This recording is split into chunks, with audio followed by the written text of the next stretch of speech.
Subscribe करा RJ कट्टा चॅनलला आणि बेल आयकन दाबा आयुष्य बदलणारे व्हिडिओ सर्वात आधी बघण्यासाठी।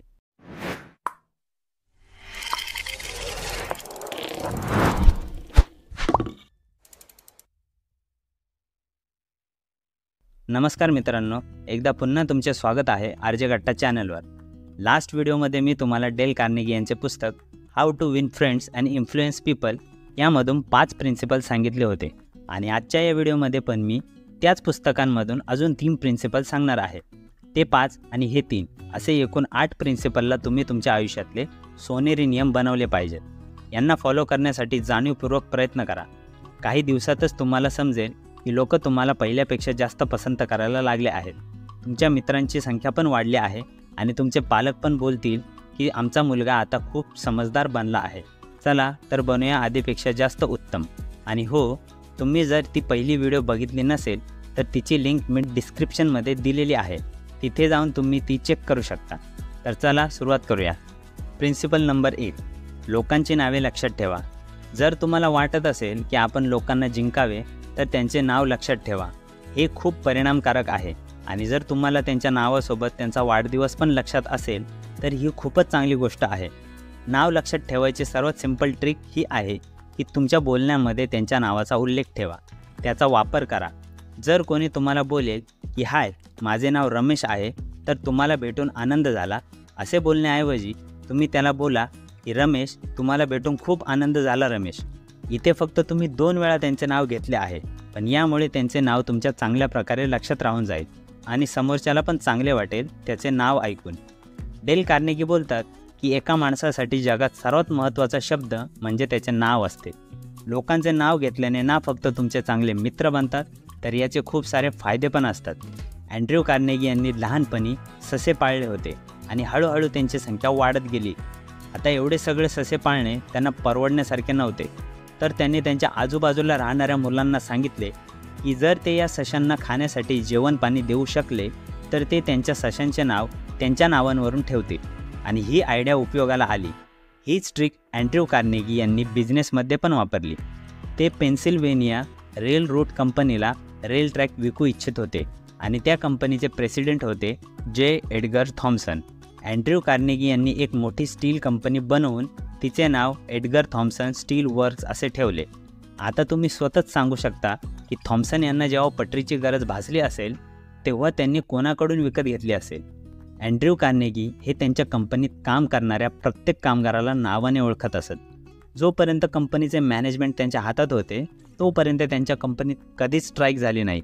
जर तुमची मेमरी ॲव्हरेज असेल तर थोडेसे प्रयत्न करून तुम्ही लोकांचे नाव आणि त्यांची डिटेल लक्षात ठेवू शकता। तर ज्यांना कोणाला पण तुम्ही भेटाल तर एका छोट्याशा डायरीमध्ये त्यांचे नाव लिहून घ्या आणि त्यांची कोणती पण एक डिटेल जी त्यांनी तुम्हाला सांगितली असेल, जसे की त्यांचा बर्थडे, त्यांची आवड, त्यांचा छंद वगैरे वगैरे। म्हणजे जेव्हा पुढच्या वेळी तुम्ही त्यांना भेटाल तेव्हा त्यांचे नाव घेऊन त्यांच्यासोबत बोलू शकाल। विश्वास ठेवा, ही गोष्ट खरंच खूप परिणामकारक ठरते। तुम्ही तुमच्या मोबाईलच्या कॅलेंडरमध्ये त्यांचा बर्थडे ॲड करून ठेवू शकता। त्यांच्या बर्थडेच्या दिवशी तुम्ही त्यांना विश करू शकता। मी तुम्हाला एक खूप इंटरेस्टिंग टास्क देतो। तर टास्क हा आहे की पुढच्या वेळी तुम्ही एखाद्या कस्टमर केअरला कॉल कराल त्यावेळी त्या एक्झिक्युटिव्हचे नाव घेऊन त्यांच्याशी बोला। यामुळे कस्टमर केअरला तुमची मदत करण्यात आनंद होईल आणि पूर्ण संभाषणात तुम्हाला समजेल की ते तुमच्यासोबत बोलून फक्त आनंदीच नाही तर स्माईलसुद्धा करत आहेत। जेव्हा ते शेवटी बोलतील की हॅव अ नाईस डे किंवा तुमचा दिवस चांगला जावो, त्यावेळी तुम्ही पण उत्तर देताना बोला की तुमचा पण दिवस चांगला जावो।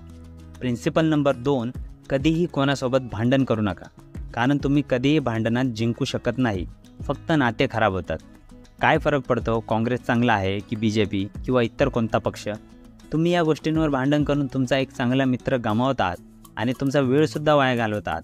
10 पैकी 9 वेळा जेव्हा भांडण संपते तेव्हा दोघेजण त्यांच्या गोष्टीवर एकदम पक्के होऊन जातात। भांडण करून काहीच मिळत नाही, मग त्याचा रिझल्ट काहीही असो।